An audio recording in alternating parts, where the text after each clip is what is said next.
Todos los libros, El Libro, un programa de Radio SOGEM sobre autores y más autores, conducido por Ulises Paniagua. Bienvenidos.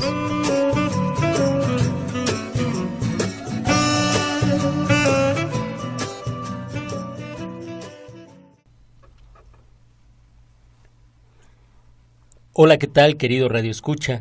Mi nombre es Ulises Paniagua y envío hasta allí, donde quiera que estés, un abrazo de letras. Esta es una puerta sensorial hacia la literatura, un resquicio para que te permitas descansar entre libros, darte una tregua lejos de lo cotidiano. Este es un espacio para hablar de letras en medio de la confusión del mundo. El día de hoy nos acompaña un gran invitado. Tenemos el privilegio de contar aquí en la cabina de Todos los Libros, El Libro, con la presencia del editor, tallerista y escritor Ovidio Ríos. Ovidio, es un placer que estés aquí en este programa. Gracias, Ulises, por la invitación. Es un honor para mí platicar contigo. Y el privilegio es nuestro, pero te quería yo invitar. Una costumbre un poco de este programa es, en vez de aventarnos todo este rollo del currículum, que es muy bueno también, ¿no?, para que los conozcan, me gustaría invitarte a que te presentes tú mismo. ¿Qué opina Ovidio Ríos acerca de quién es Ovidio Ríos? Bueno, nací en Tulancingo, Hidalgo, en 1979. Viví ahí hasta los 19 años. Yo creo que ahora, con todos los estudios pedagógicos que hay sobre las infancias y todo eso, yo creo que mi infancia fue muy feliz. Crecí en una calle empedrada donde casi no pasaban autos. Podíamos chutarle la pelota y alejarnos de casa sin temor a no regresar. Y pues ya terminé la escuela preparatoria y vine a la Ciudad de México a estudiar letras. Quería estudiar música originalmente en la Nacional, pero estaban en huelga en el 99. Y entré a la UAM porque no sé exactamente en qué momento, pero se me facilitaba mucho leer. Y mi hermano me dijo, pues tú que lees tanto, estudia letras, está como fácil, ¿no? Y sí, hice el examen y no está tan fácil estudiar la carrera, no es exactamente como se piensa. Y mi idea era más bien crear, me gustaba escribir canciones y escribir cartas a mis amigas, ¿no? Entonces creo que de ahí salió un poco este rollo de empezar a escribir. Y ¿tienes también cursaste, creo, una carrera en la UACM también? Sí, sobre creación literaria, ¿no? Ahora estoy próximo a titularme. Estudié primero letras en la UAM, no terminé, luego estudié Derecho un tiempo en la UNAM y ahora estoy terminando creación literaria en la UACM. Que es una muy buena carrera, me han dicho que es muy interesante. A mí me encantó el plan de estudios de entrada, cuando lo vi por internet. Yo ya daba talleres cuando me inscribí y se suponía que yo ya no tendría por qué estar inscrito en una universidad, pero la verdad es que me valió gorro. Me encantó la idea de que Uriart pudiera darme una clase, por ejemplo. Me enteré que ahí también estaba en el Departamento de Cultura David Huerta. Y la verdad es que me sorprendió que no hicieran examen de ingreso, aunque yo ya había pasado el de la UAM y el de la UNAM en distintas carreras. Me sorprendió que te inscribieras y pasaras a una lista de espera, como parte de esta política inclusiva, ¿no?, que ha venido manejando López Obrador desde el 2000, que fue jefe de gobierno.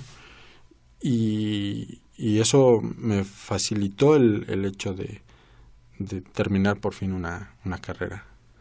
Además es muy interesante esta visión porque, bueno, justamente estaba por aquí en otro programa, en el programa anterior, Alejandro Licona, y hablábamos de estas escuelas que se dan clases, ¿no?, entre ellas SOGEM, otra escuela que anda por ahí en Pitágoras 446, que también da muy buenas clases, pero hacía falta, ¿no?, una escuela pública que se dedicara no solo al análisis literario, sino también a preocuparse por cómo se escribe un poema, una historia. Claro. Sí, es impresionante todo lo que hay que enseñar y todo lo que hay que aprender en la carrera de creación literaria. Parece tarea fácil. La verdad es que yo empecé a escribir de manera empírica y formándome en talleres con Alberto Chimal, con Ricardo Yáñez o con Estela Leñero. Pero a final de cuentas el trabajo del taller se supone que tú ya llegas con un conocimiento previo, con tu texto y con infinidad de lecturas. Y acá en la escuela no necesariamente es así. Prácticamente vas de la mano, se van dando las lecturas cada semana y se van analizando. Y aunque ya la hayas leído, por ejemplo, a mí me pasó con Carpentier, que había leído a Carpentier y no había entendido nada, ¿no? Entonces me toca entenderlo casi a los 30 años. Y Carpentier es un escritor sumamente complejo, ¿no? Claro. Con muchas capas, digamos, ¿no? Exacto. Por ejemplo, que precisamente ahora, aprovechando esto de las capas y lo complejo de los escritores, mencionabas que querías comentar como de esta costumbre que tenemos de hablar de otros autores, a Ítalo Calvino, que también es un escritor que se puede leer en muchas capas. Claro, sí, bueno, en el caso de Calvino, a mí la obra que me maravilló fue El varón rampante, la historia de Cosimo Pío Vasco. Esta cuestión que yo, no sé, en el momento de leerla por primera vez, fue una abducción, ¿no? Olvidarse del mundo y estar clavado. Cosimo Pío Vasco es un niño de 12 años que no quiere comer la sopa, está harto de las costumbres de la familia, que son más o menos ricos, tienen un título nobiliario, pero ya no tienen dinero, tienen propiedades, pero ya no tienen dinero, entonces está harto de comer la misma sopa. Y se revela a su padre, los obligan a hablar en alemán, están en Italia, en el siglo XVIII, y en algún momento se revela Cosimo, no quiere comer, se escapa de la mesa, algo que era inaceptable, y su padre lo persigue hasta el patio, y Cosimo sube a un árbol, y ahí en el árbol su padre le dice baja, como su padre es panzón, no puede bajar, no puede subir por él, y le dice baja, y Cosimo le dice no voy a bajar. Y después de tanta insistencia le dice algún día vas a bajar, y Cosimo se aferra y le dice nunca voy a bajar. Y es su historia de cómo pasa su vida y nunca baja de los árboles, ¿no? Su historia la cuenta su hermano, y la verdad es que a mí me impresionó esta manera de narrar. En algún momento leí una entrevista o algún ensayo que le hacen a Calvino, y justo sobre esa novela Calvino quería hablar sobre la terquedad, y a mí me pareció formidable mi forma de encariñarme con un personaje tan terco, que si algo detesto en el mundo es la terquedad, ¿no? El hecho de toparte con alguien que no sea capaz de observarse, para mí es como de las peores pesadillas, ¿no?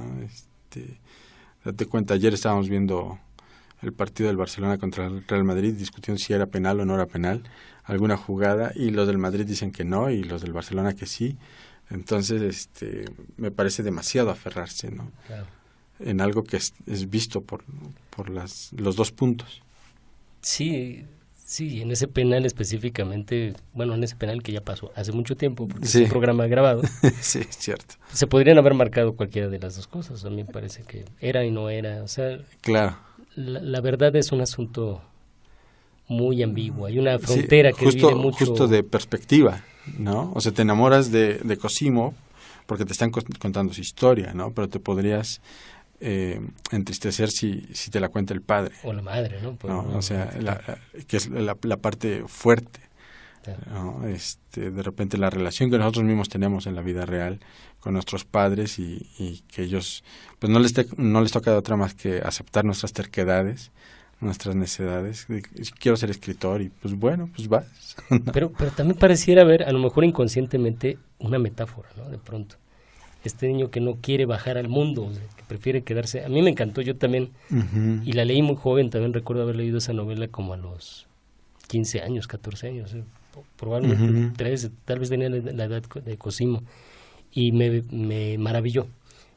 pero coincido contigo. Además, qué bueno que cuando uno la leyó, bueno, yo la leí la primera vez, la leí con esa inocencia de no analizarla, sino de disfrutar la historia, ¿no? Claro. Y ahora tal vez si uno la lee seguramente la va a disfrutar y la va a encontrar. Siempre que se vuelve a releer se encuentran nuevos valores en un libro. Sí, es impresionante. Y sí, claro, la primera vez que yo la leí, igual, no sé, yo la leí más grande, como a los 22, 23 años, pero sí, ahora me sorprende la geometría que existe en la novela, ¿no? O sea, Calvino era un autor muy preciso con lo que quería contar. Conocía bien el artificio del lenguaje y el hecho, no sé, de que fuera una historia contada en 30 capítulos, una novela histórica, en donde hace que su personaje se tope también con Napoleón y con varios personajes, ¿no? Y que pertenece a una trilogía, ¿no? También. Sí, de novelas históricas. Junto con El Caballero de la Inexistente el y el Vizconde de Mediado, ¿no? Sí. O sea, si están interesados en leer la obra de Italo Calvino, pueden empezar con esta trilogía. Claro. El Barón Rampante, El Caballero Inexistente y El Vizconde de Mediado. Ahí por recomendación de Ovidio Ríos. Y de ahí también hay otras grandes novelas que tiene y otros libros muy extraños que tiene Italo Calvino, ¿no? Como las cosmicómicas, por ejemplo, ¿no? Uh-huh. O se me fue, Las Ciudades Invisibles, por ejemplo, que claro. es un gran libro, o La Taberna de los Destinos Cruzados, o El Castillo de los Destinos Cruzados. Claro. Y sí, a mí me sorprendió mucho Calvino, incluso en no sé si es la misma entrevista, pero en algún momento él habla mucho sobre Juan Rulfo, ¿no? Y me ha pasado con varios autores. Uno de repente no sé porque extraña, parece que el mercado extranjero es mucho más fuerte que la promoción de los autores mexicanos, pero al menos en el 2000 más o menos me sorprendió leer a Calvino y que hablara también de Pedro Páramo, ¿no? De Juan Rulfo, y catalogándola como la mejor novela del siglo XX. Sí. Eso fue lo que me llevó a mí a leer a Pedro Páramo. O sea, yo me enteré por Calvino de Juan Rulfo. Increíble. También tenía una gran relación y mantenía correspondencia con Borges. Me parece que se admiraban mutuamente. Borges, de esa no estoy tan enterado. Cuéntanos algo, Ulises. No, bueno, he leído algunas cartas que se escribían. Okay. Y reconocían haberse leído unos a okay. otros. La historia de Calvino es bien interesante porque él se va de soldado siendo muy joven. Sí. Y participa en las brigadas de los partisanos y uh-huh. todo esto. Y regresa después y se decide a escribir porque tenía como otras metas, ¿no? Aparentemente en la vida, y se va construyendo, bueno, pues toda una historia hasta que después se vuelve editor, que es algo que en lo que podría concordar mucho contigo, ¿no? Sí. Y también en la importancia de que no solo era no era su editorial, él trabajaba para una editorial, ajá. pero era el jefe de editorial. Sí, claro. ¿no? Y eso le permitió también, pues, destruir un poco su obra, ¿no? Sí, claro. Sí, cuando eres editor y escritor es más fácil que tu obra la puedas mover, ¿no? A mí la verdad es que me cuesta trabajo y yo prefiero como no enterarme mucho de lo que yo escribo. No sé, para mí el ejercicio interesante de la literatura es ese momento en el que estás a solas y te pones a escribir o te pones a leer y estás haciendo apuntes y vas descubriendo algo y no sabes si algún día lo vas a desarrollar, no sabes si algún día vas a terminar de escribir esas ideas, pero para mí ese es el momento interesante. O cuando estás con una persona platicando y ahí encuentras algo, ¿no? Claro. Eso para mí es... El azar, ¿no? Ajá. El azar. En eso concordaba con Borges y pienso en estas novelas, por ejemplo, él también pertenece un poco a este grupo que se hace llamar el Oulipo, que empiezan a experimentar con formas y juegos en la estructura, con respecto a la estructura de la novela.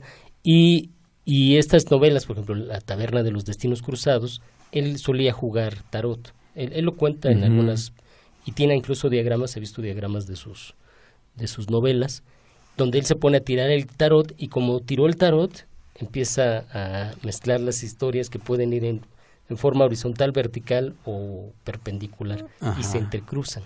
Claro. Eso es totalmente azaroso, no puede haber algo más azaroso que tirar el tarot, ¿no? Sí, claro, el juego que hace en Si una noche de invierno un viajero, también, ¿no? De plantear al lector como el protagonista, ¿no? de la historia, describir lo que estaría haciendo, que te sientes como si tuvieras una cámara oculta, ¿no? Y el autor te estuviera viendo. Eso es maravilloso, ¿no? Sí. Les recomendamos mucho la obra de Ítalo Calvino. Creo que, bueno, sí es un escritor muy visto en apariencia, pero creo que un poco ignorado por otra parte, ¿no? Muy visto, creo que por los que escribimos. Sí, ¿no? ¿verdad? Pero o sea, el lector de a pie le va a encantar, le va a encantar, le va a maravillar. Los libros los puedes descargar gratuitamente en internet, así en PDF, y acá en México los vende Ciruela, Ediciones Ciruela. Tiene prácticamente todos los libros de Calvino, si no es que tiene todos los libros de Calvino. Sí, todos los derechos. Sí, pues se los recomendamos. Yo acabo de leer una novela que se llama Palomar. Esa no la conozco. Es bien interesante, la verdad me gustó bastante. Es diferente a otras, no hay tanto juego aparentemente, pero es muy profunda. Calvino era muy profundo, ¿no? Claro. Yo leí, el último fue el de La jornada de un escrutador, y la verdad me aburrió mucho. Fue algo que no me lo esperaba, porque era tal cual un día de elecciones, y salió su vena más política, y digo, yo comparto con él esta ideología, esta postura política, pero no, o sea, no fue, estaba yo acostumbrado a otro Calvino. Eso es bien interesante, ¿no? Cuando el escritor se involucra por su ideología, su convicción en cuestiones políticas, a veces no es afortunado el resultado. Pienso en el libro de Manuel, también de Julio Cortázar, ¿no? Uh-huh. Tampoco resulta de pronto muy bien, ¿no? El asunto. Olvidé, por ahí pensaba en algún otro libro que... Bueno, pues está de Paco Ignacio Taibo y del subcomandante Marcos, ¿no? Que esperamos que no nos esté escuchando Paco Ignacio, pero pues no, o sea, parece una novela insufrible, ¿no? Entonces sí hay que, no sé, la parte más interesante de Taibo, que a final de cuentas hay que hacerlo, ¿no? Hay que hacerlo, y también uno como lector crear ese criterio de que no todo lo que un autor publica nos va a gustar, o claro. Ni siquiera es porque la obra esté mal, o sea, en lo personal creo que va siendo una cuestión de gustos, ¿no? Claro, y yo también siempre hablo del mito del escritor, ¿no? Conocemos los libros que han trascendido, pero tal vez escribió 30, ¿no? O sea, de Borges conocemos los mejores, pero tiene varios que tampoco, o cuentos, ¿no? O poemas que no son trascendentes, o sea, diría Borges, son algunas páginas válidas que se van quedando por ahí en nuestro claro. Camino, ¿no? Debe ser. Con Borges tengo mi duda, ¿eh? Sí. O sea, le empecé a agarrar el gusto y cada vez me parece más impresionante. De hecho, yo no leía a Borges, como no leía a muchos autores en otra lengua, porque quería yo aprender inglés, por ejemplo, para leer a Edgar Allan Poe. Ya con el ruso ya me enfrenté con muchos problemas, pero en el caso de Borges yo no lo leí durante mucho tiempo por una postura política de adolescente, sí. ¿No? Y de repente te das cuenta que es posible que sean igual de revolucionarios Cortázar y Borges, ¿no? A pesar de sus filias personales, ¿no? Borges saludando a Pinochet y Cortázar en la lucha, digamos, siendo incluso maestro rural, pero creo que en el fondo, en la obra, el arte siempre va a ser como transgresor, revolucionario. Entonces, leer el Aleph, por ejemplo. Sí, yo he tenido esa plática con algunas personas, ¿no? Nombres. No. Pero es bien interesante porque yo les digo, bueno, de hecho Borges se consideraba anarquista hasta el final de su vida. Y él participó como joven haciendo pintas en Buenos Aires, o sea... Borges, grafitis, fíjate, ahora lo quiero más todavía. Fue grafitero, por decirlo así de alguna manera, y se acercaba a un taller de un grupo, se me olvidó ahorita con qué escritor se reunía, siendo muy joven, pues de postura de izquierda, ¿no? Pero él siempre se consideró un anarquista. Ahora olvidé el nombre del anarquista que él cita mucho. Es un alemán, obviamente, siempre se va sobre los alemanes, pero él habla de un anarquismo profundo. Okay. Y hablando de Alberto Chimal, yo llegué a un cuento de Borges, como dices tú, yo había leído mucho a Borges, pero hay cuentos que no les había puesto suficiente atención. Claro. Y el que me dejó impresionado hace poco es este que se llama Orbis Tertius. Ajá. Sí, sí. Acabo de olvidar por ahí. Que es el nombre más complicado de los cuentos de Borges. Y lo sabía, lo estamos aquí buscando, estamos googleando para no hacer el ridículo de manera pública. Sí sé que es Orbis Tertius, pero olvidé el otro. La tercera palabra. Es Tlon, se llama Tlon Upar Orbis Tertius. Y es toda una disertación acerca de las teorías del conocimiento a través de la historia.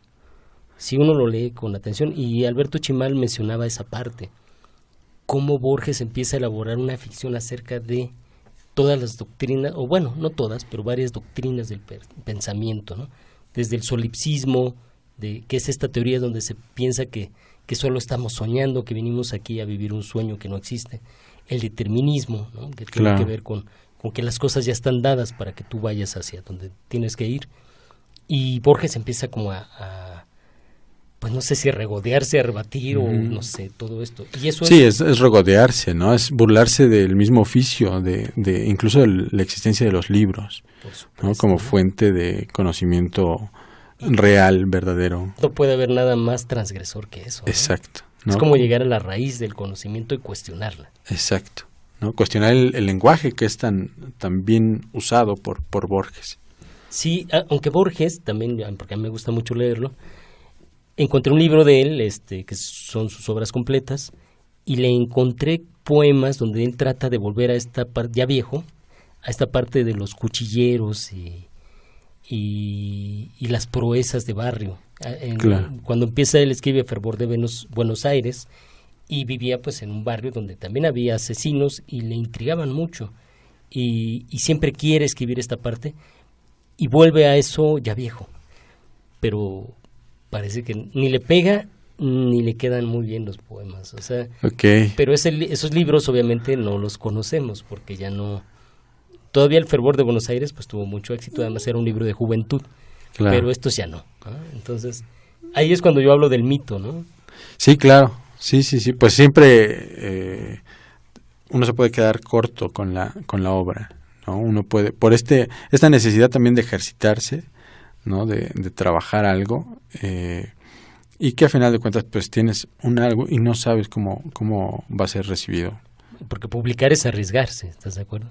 Sí, claro. O sea, vas con Hugo Iriart decía hace poco en el homenaje, hace un año creo, en el homenaje que le hacían en Bellas Artes, que él creía de cierto libro que le iba a dar fama y fortuna.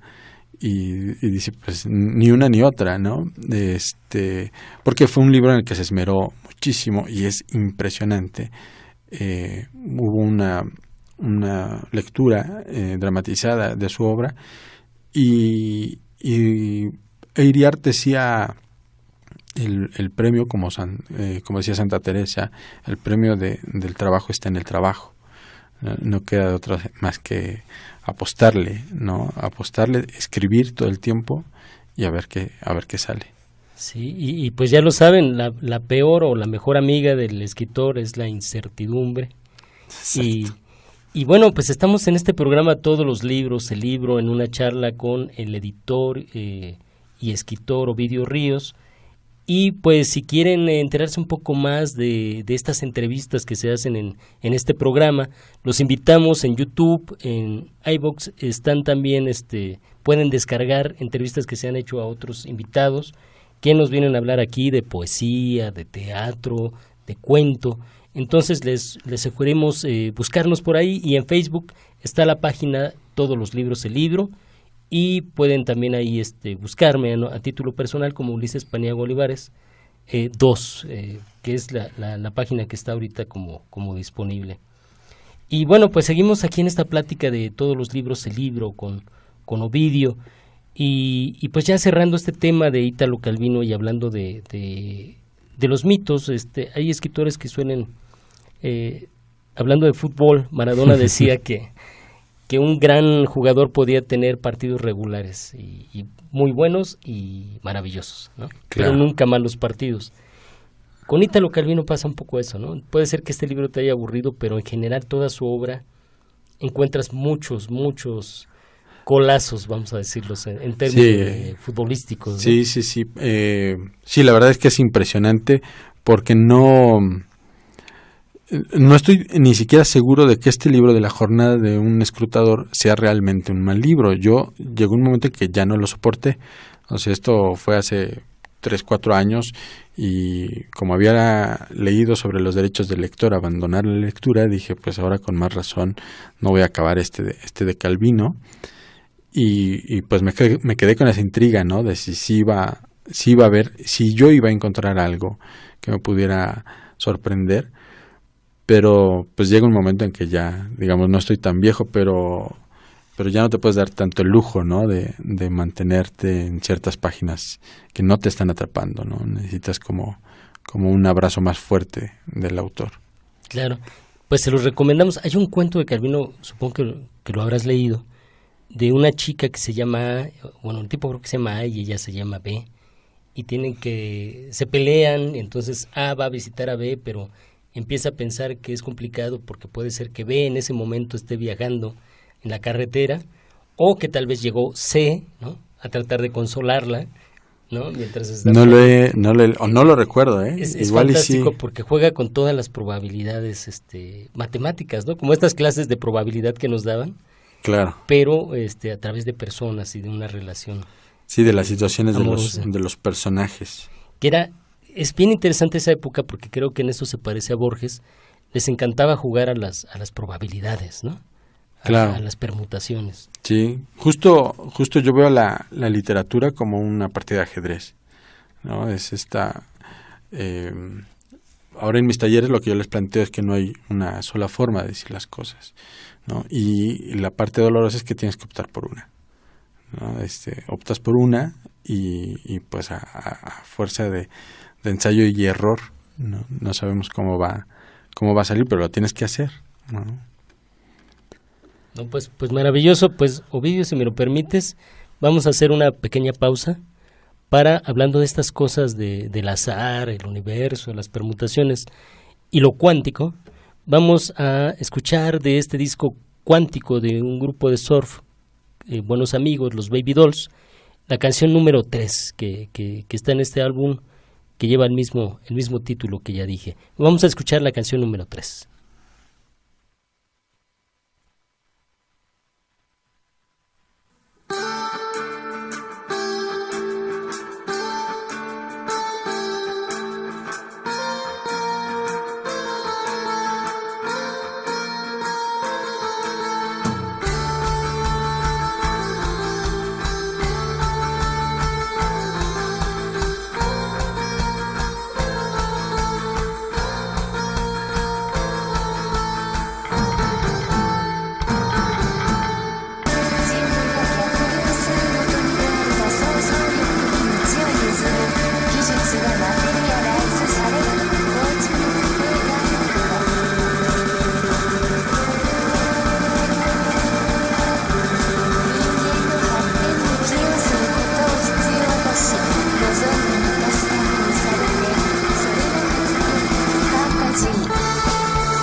Y bien, estamos de vuelta en Todos los Libros, el libro, después de escuchar esta canción de los Baby Dolls del disco Cuántico, y seguimos en esta entrevista muy interesante con el editor y escritor Ovidio Ríos.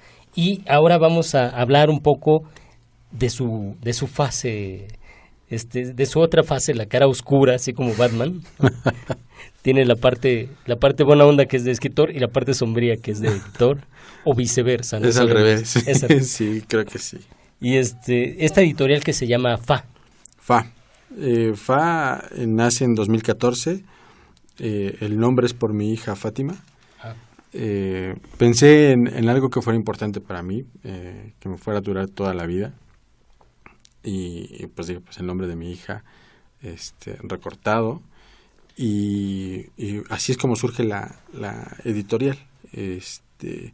Empecé un poco en la prepa, haciendo fanzine, en la preparatoria y en la universidad, y trabajé en un call center que se llama Tech Marketing, y ahí hacíamos una revista para los trabajadores, una revista hecha por trabajadores para los trabajadores. Y de repente me di cuenta que era más sencillo editar libros que editar revistas, ¿no? En las revistas hay que coordinar a 20, 30 escritores o autores, y en el libro no, o sea, tienes el diálogo directo con un autor a la vez, no sé el tiempo que te tardes, pero en leer su obra, en revisarla, y ya, a mí me divierte mucho mandársela, por ejemplo, a los diseñadores, que la lean y que propongan portadas, en el caso de los correctores de estilo igual, ¿no? Que den sugerencias, y hacer como una última o una evaluación previa antes de publicar el texto, ¿no? En el caso de Adrián Chávez, de Señales de Vida, esa novela la publicamos en 2015, y Adrián tenía creo que 25, 26 años, y no había publicado nada, a pesar, creo que él ya tenía 2 novelas terminadas, o la segunda ya estaba muy avanzada, pero en este caso de Señales de Vida fue una novela que tenía 4 años ya determinada cuando yo la leí. Yo lo conocí en el taller de Alberto Chimal, pero digamos que la selección del texto fue a través de una convocatoria. Y así es como elegimos publicar esa primera novela de Adrián, que ahora ya tuvo la beca del Fonca, ganó el premio de Tierra Adentro de ensayo, y pues digamos que ya es un autor mucho más formado. Es un autor que yo creo que seguiremos leyendo por muchos años. Y también tenemos este otro libro que fue Premio Nacional de Cuento, Agustín Monsreal. Así es, de Enrique Ángel González Cuevas. Enrique es un autor muy interesante, también lo conocí en el taller de Alberto Chimal. Pues sucede esto, ¿no? Que de repente en el taller todos vamos como inexpertos, todos vamos como unos chavitos crudos los sábados, ¿no? De la borrachera del viernes, y de repente sucede que ya hay, no sé, alrededor de 20 autores de entre los 30 y 40 años, ya con premios nacionales o premios internacionales, en el caso de Roberto Wong. También estuvo en ese taller Pedro Zavala, que ahora está promoviendo su novela. Y pues no sé, de repente el día que Enrique gana, sucede que le escribo, y él me comenta que está buscando editorial, ¿no? Que la Secretaría de Cultura de Yucatán también estaba interesada en que se publicara la obra. Entonces ahí es un trabajo mucho más sencillo, porque yo ya conocía los cuentos, ya los habíamos tallereado, y pues prácticamente es como conocer desde la génesis de la historia hasta el producto final. Sí, y muy buenos libros, ¿no? Bueno, ahora vamos a hablar de que yo ya tuve oportunidad de leerlo, y que es un muy buen libro de Alejandro Paniagua, que siempre aclaro que no es mi hermano ni mi primo.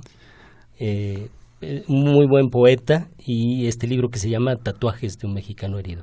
Sí, a Alejandro lo conocí a raíz de su novela se me olvidó el nombre, Los demonios de la sangre. Compré la novela por internet y me gustó, le escribí a Alejandro y pues con esta idea de seguir encontrando autores, le pregunté si tenía algo más. Esa novela de Los demonios de la sangre, la verdad es que me parece impresionante. Creo que está ya la versión en ebook, por si desean comprarla, y publicada por Paraíso Perdido. Y ya él me había dicho que tenía una serie de poemas, y desde aquel tiempo me los mandó y estamos planeamos su publicación. Claro. ¿Y son los tres? ¿No tienes otro volumen? El primero fue de Gustavo Alatorre, 9 nocturnos para que duerma lesbia, pero ese ya no existe, se agotó. Y bueno, el contrato era por esa edición nada más. Y viene el libro de Fernando de León, Historia de lo fijo y lo volátil, que ese ya lo publicó Tierra Adentro hace como 10 años.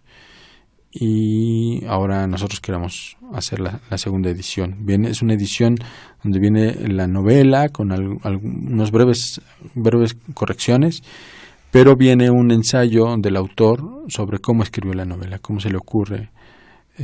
Principalmente nosotros tenemos la idea en la editorial que no se trata de encumbrar a los autores como se encumbró a Octavio Paz, ¿no? En el que hasta la fecha todo el mundo sabe quién es Octavio Paz, pero nadie puede decir, o la gente de a pie no puede decir de qué habla su obra, ¿no? O incluso muchos autores jóvenes.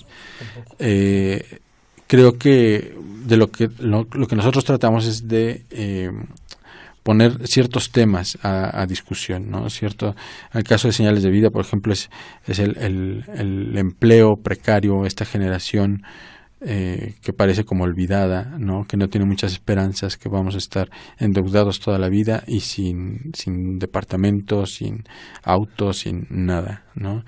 Entonces, ese es como una de las preocupaciones principales, sacar ciertos temas a discusión, a debate. Sí, eso mismo te iba a preguntar. A la editorial FAL le interesan ciertos temas. ¿Cuál es la línea? Es complicado, ¿no? Bueno, pero creo que si lo tienes en cierta forma claro, hay una línea para la editorial, ¿no? Obviamente aquí no se van a publicar novelas rosas, no se va a publicar algo fácil. Exacto. De leer, ¿no? ¿Cuál es el criterio? Eduardo Casar decía que un buen libro se distinguía por, no sé supongo que Eduardo Casar se lo robó a alguien más, pero él decía que un buen libro se distinguía cuando cerrabas las páginas y te quedas pensando, ¿no? Te dejaba, estás toda la tarde trabajando lo que te está diciendo el autor, ¿no? A mí me pasó, por ejemplo, con Angélica Gorodischer. Tiene un libro que se llama Calpa Imperial, sí, es un libro, Calpa Imperial, y en uno de los textos que se llama De la emperatriz, es la historia de una emperatriz que es viuda y tiene que elegir un marido. Al elegir sus vasallos le consiguen 4 citas y de esas 4 citas se opta por uno, creo que era un cocinero, donde le dicen, oiga, pero es que es un poco tonto. Y dice, bueno, sí, tal vez sea tonto, dice, y lo más probable es que no tenga ideas propias. Dice, pero de las ideas ajenas, él se roba las más inofensivas. Entonces, yo lo cerré, en aquel tiempo yo trabajaba en el call center, cerré el libro, le pregunté a mi compañero de al lado, le pregunté, oye, ¿tenemos ideas propias o no? Y él me dice, pues sí, ¿no? Eso es lo que dicen. Entonces, ese como no carburar, ¿no? O sea, yo me tardé en aceptar que mis ideas no eran solamente mis ideas, ¿no? Sino que eran ideas que en algún momento yo ya me había enterado, que yo ya había experimentado y que de alguna forma esa es la literatura, ¿no? O sea, se va rindiendo homenaje de alguna forma a lo que ya leímos o a lo que ya vimos y que alguien más ya lo vio o ya lo vivió. Cuando a mí me llega un original, un archivo original, trato de leerlo como si fuera Ítalo Calvino, por ejemplo. Pienso que lo voy a disfrutar Y a veces me pasa que en la primera cuartilla ya se jodió el asunto, ¿no? Entonces digo, ni modo, o sea, tengo que cerrar esto, seguir mi camino, porque también la editorial no es muy grande, no tengo tantos lectores y el problema es ese, ¿no? Y hemos publicado un libro al año nada más. Entonces, sí, de repente, como buscar estos libros que nos ofrezcan algo más que la lectura simplona de una anécdota. Claro. No, creo que es lo que no queremos. Sí, justo ahora leyendo un poco de teoría del cuento, se me olvidó, creo que era Piglia, me parece que era Piglia el que decía que un cuento es el relato que está dentro del relato. O sea, no se trata solo de contar la historia, sino de cómo cuentas esa historia y qué es lo que hay de fondo en la historia. La anécdota, en los talleres, hablando de esta parte de Ovidio, el Ovidio tallerista, es complicado a veces los talleres porque te llegan muchos cuentistas con la idea de que tienen un cuento, pero realmente solo tienen una anécdota. Claro, la cuestión ahí es el tema de lo que quieren hablar, ¿no? O sea, muchas veces, por ejemplo, en el caso de Hemingway, que usaba no mencionar o no usar la palabra a la que se quería referir, ¿no? Y es lo que nos pasa, o sea, es una forma de ver las historias, ¿no? Te peleas con tu pareja y te estás peleando por algo que no es realmente lo que te enfadó. Estás peleando por algo inmediato, ¿no? O sea, la sopa está fría, supongamos, ¿no? En épocas de los 60s. La sopa está fría y es lo que te molesta, pero en el fondo te está molestando otra cosa. Posiblemente te está molestando tu vida monótona, es otro el asunto, ¿no? Entonces, de repente, reproducir esa situación no es nada más el pleito por la sopa, ¿no? Es el subtexto que ya es detrás de, ¿no? Sí. Como en Camus, en El extranjero, ¿no? El tipo va y mata a un extranjero, no sabe por qué, pero hay un subtexto que yace ahí, que es muy profundo con respecto a la condición humana. Exacto, sí. A mí, recomendando a otro autor, es el caso de Hemingway, Colinas como elefantes blancos, es un cuento que igual pueden encontrarlo tanto en inglés como en español, en internet, y es impresionante porque es solamente la discusión de una pareja, ¿no? En esta discusión están esperando el ferrocarril en una estación en Barcelona, y llegan al grado en el que ella le dice, ¿podrías por favor callarte la boca? Entonces esa parte ya se lee con una tensión y son prácticamente puros diálogos, y en el momento que la estás leyendo dices, a ver, aquí esto me obliga a hacer cierta lectura. No es nada más como yo crea que es la situación, sino ella me está obligando. Y el cuento termina diciéndole, ¿estás bien? Él a ella, preguntándole, ¿estás bien? Y ella le dice, estoy bien, no me pasa nada. No voy a revelar aquí de qué va ese cuento, pero si pueden, léanlo y lo comentamos en redes sociales. Que también sería como estas historias de Raymond Carver.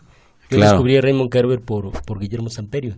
Okay. Y la primera vez que lo leí no me gustó, francamente no entendía, pero conforme volví a leerlo y comprendí, porque yo esperaba que el cuento fuera al estilo matemático de Edgar Allan Poe y que ganara por nocaut, como diría Julio Cortázar. Uh-huh. Pero estos cuentos, que es una tradición que creo que en gran medida viene desde Chekhov, estos cuentos de final abierto, de donde ya se puede ser la maldad, lo ambiguo, lo terrible dentro de lo cotidiano, esa estética es a veces complicada, pero son cuentos bien interesantes, ¿no?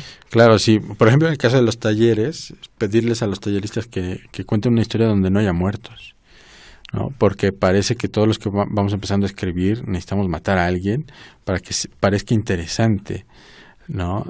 Parezca interesante la historia, y no es necesario. O sea, una historia de, no sé, un padre de familia, una madre de familia que está barriendo la habitación, la casa, y ahí va descubriendo algo que le incomoda, algo que le cuestiona su rol en el mundo, ¿no?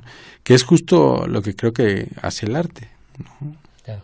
Que tiene que ver con esas estéticas de lo cotidiano, de lo prosaico, esta invención de lo cotidiano de la que habla un autor que se llama Michel de Certeau, por ejemplo, y que ahora que está de moda la película Roma, pues ahí podemos verlo claramente, ¿no? Claro. Cómo se puede trabajar lo cotidiano. Y eso es muy de Carver, que ya por ejemplo, González Iñárritu lo había trabajado también en Bergman, Sí. muy carveriana la película, y Sí. de hecho están montando una obra de Carver. Ah, no sabía. Sí, realmente están montando una obra de Carver. Ah, sí, en Birman. En Bergman, sí. Sí. Y todo va por ahí. Sí, un sí, poco sí. realmente no pasa gran cosa, es el asunto de un actor fracasado, Sí. pero Whiplash, historias así como lo emocionante dentro de lo que no podría parecer emocionante. Claro. Yo recomendaría de Carver el relato Catedral. Ese a mí me pareció increíble. La historia de un señor que tiene a su pareja, él es creo que trabajador como albañil, como contratista en Estados Unidos, y su esposa estudió un máster en arte o una licenciatura en arte. Entonces hay como gran diferencia en los gustos y en la capacidad de la apreciación estética, ¿no? Los hombres solemos despreciar a las mujeres cuando las mujeres no distinguen el fuera de lugar en el fútbol, y obviamente cuando las parejas estudian arte, que en mi caso estudia, es maestra de francés, entonces tener esa capacidad de hablar otro idioma es como un terreno donde yo puedo estar descobijado, y es lo que le sucede a estos personajes en Catedral, donde un maestro los visita, el maestro de ella los visita, pero el maestro es ciego, y llega un momento en que le pide que le describa una catedral, y a pesar de él ser un trabajador de la construcción, le cuesta trabajo en describirla, ¿no? Parece que tiene más herramientas un ciego para hacer una descripción que el mismo protagonista, que no le falta ningún órgano. Sí, a mí me gusta mucho de ese libro un cuento que se llama Vecinos. Sí. Unos vecinos se van de viaje y los otros les gusta ir a meterse a la casa de los vecinos, porque en el fondo parece que están hartos de su matrimonio, pero no quieren confesarlo. Esas cosas oscuras son de las que habla Claro. Carver, ¿no? Claro.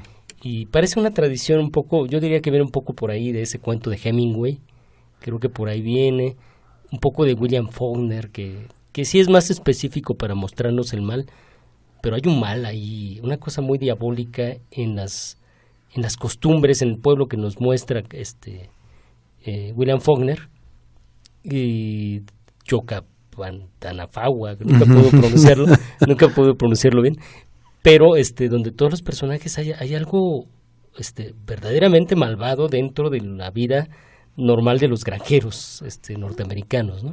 Claro. Y pues bueno, pues recomendarles que lean ese tipo de literatura también. En el caso de Carver.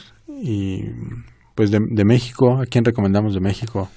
Para no quedarnos con tanta gente extranjera. Pues yo tengo, por ejemplo, está el caso de Pedro Acuña, de los autores jóvenes con los que he convivido últimamente, el caso de Pedro Zavala, el caso de Roberto Wong. ¿Quién más?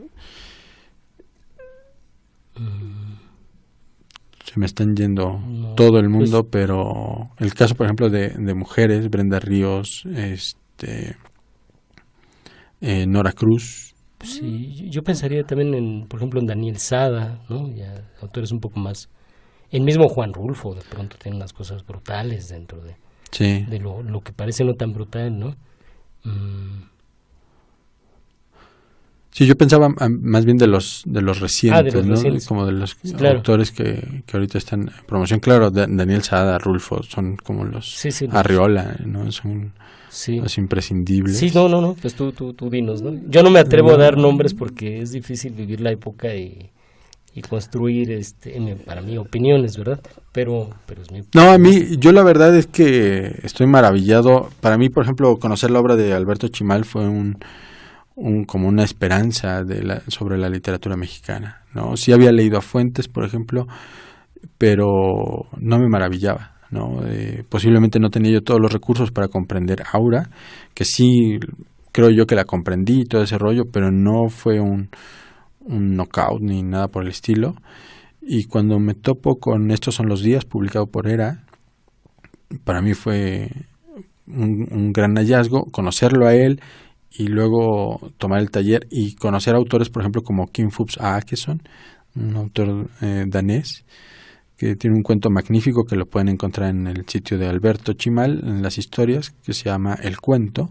Es una historia increíble. Entonces, de repente tener como esta agudeza para... que creo que es lo que hacen los cuentos en general, es un poco como la defensa del género, ¿no? El cuento, crees que ya todo está dicho y es falso, crees que todas las formas ya se usaron y es falso, basta leer a Luis Brito García, por ejemplo, autor de Venezuela, y de repente resulta que incluso utilizando la misma forma, incluso hablando sobre lo mismo, cada autor tiene una manera muy distinta de contar una anécdota o una situación, ¿no? Entonces, ahí esa parte es para mí realmente asombrosa con los cuentos. Mónica Lavín decía hace poco que había que leer un cuento a la semana, o sea, leer ya uno diario es demasiado, porque justo el cuento te deja pensando 5 o 6 días, y entonces hay como que degustarlo, ¿no? Es como cuando acabas de tener una buena comida, tener una buena bebida digestiva es lo mejor, y no la vas a cortar con algo que no sea adecuado. Por supuesto. Pues bueno, si me lo permites, Ovidio, vamos a hacer una pequeña pausa para escuchar este disco que estábamos en la canción número 4 de este disco cuántico de los Baby Dolls, y después de este corte musical volvemos para despedir el programa. Vamos a escuchar la canción número 4 de los Baby Dolls.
Y bien, estamos de vuelta en tu programa Todos los libros, el libro. Estamos ya despidiendo la emisión de esta entrevista al editor y escritor Ovidio Ríos.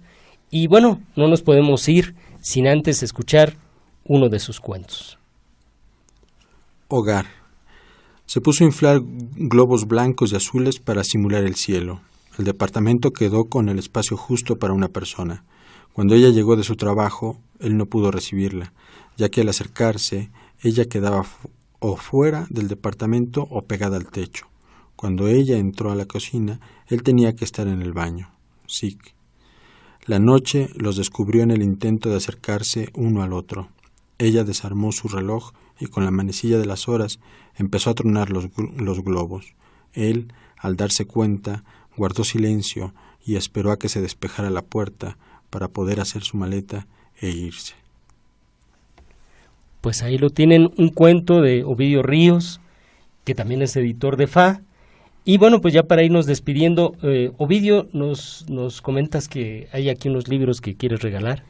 Sí, son 2 juegos de los 3 libros que tenemos ahorita en promoción. Metafísica de las costumbres, de Enrique Ángel González Cuevas, Señales de vida, de Adrián Chávez, que ya quedan menos de 100 ejemplares, y Tatuajes de un mexicano herido, de Alejandro Paniagua Anguiano. Pues no sé cómo le hacemos, que te manden un tweet, un correo. Sí, aquellos que estén interesados, mándenme un tweet. Estoy como Ulises Paniagua 7 en la cuenta de Twitter, o pueden escribirme al correo también, que es mi nombre al revés, es Ulises al revés, SESILU 7 con número cecilu7@yahoo.com.mx, y nos ponemos de acuerdo para que pasen a recogerlos aquí a las oficinas de Radio SOGEM, que es donde grabamos el programa. Y bueno, antes de despedirnos, yo te tengo unas preguntas así como a bote pronto. Venga. Estimado Ovidio, ¿qué prefieres, la narrativa o la poesía? Creo que se nutren. Actualmente estoy muy clavado con la narrativa. Mi taller es de narrativa, pero siempre recomiendo en la primera sesión que tienen que leer poesía. No hay un buen narrador que no lea poesía. Pero sí, ahora empecé por la poesía. La poesía tiene un gran gancho, creo que en los jóvenes, pero sí, de alguna forma uno va migrando. ¿Y qué prefieres, la literatura clásica o la literatura contemporánea? Dependiendo qué entendemos por clásicos, ¿no? Si vamos a hablar de Publio Ovidio Nazón, creo que fue bonito para mí saber que alguien tenía un nombre tan feo como el mío, pero no, o sea, en el caso de Ovidio no, tal vez Virgilio, pero aún no sé, posiblemente a Dante, posiblemente a Cervantes, pero creo que son lecturas que se llegan después. Para empezar a leer, creo que se empieza a leer por autores más recientes como Benedetti, por ejemplo, o García Márquez, o Vargas Llosa, o autores así más cercanos. ¿Y prefieres a Allan Poe o a Raymond Carver? A Carver. La verdad es que Edgar Allan Poe no sé, siempre es el referente, pero obvio, pues Carver ha sido un gran representante del cuento, y sí, yo creo que tendré que fallarle a todos mis maestros que ahorita están golpeando el escritorio, pero sí, creo que me quedo con Carver. Y bueno, ¿alguien a quien quieras mandarle un saludo, una felicitación? Pues a todos los escuchas de tu programa, agradecerles por la atención, espero no haberlos aburrido, y pues a toda la gente que de alguna forma nos acompaña en el proceso creativo. Pues Ovidio, esta es tu casa, este programa, Todos los libros, el libro, cuando gustes, seguramente no será la última vez que te des una vuelta por acá. Gracias Ulises, felicidades por el programa. Gracias. Pues bien, eso ha sido todo en tu programa Todos los libros, el libro. Tu amigo Ulises Paniagua te recuerda que nos escuchamos la próxima semana a la misma hora para seguir conversando acerca de literatura, de autores y más autores. Y recuerda que, como dijo Borges, de todos los instrumentos del hombre, el más asombroso es sin duda el libro. Los demás son extensiones de su cuerpo, pero el libro es otra cosa. El libro es una extensión de la memoria y la imaginación. Hasta la próxima.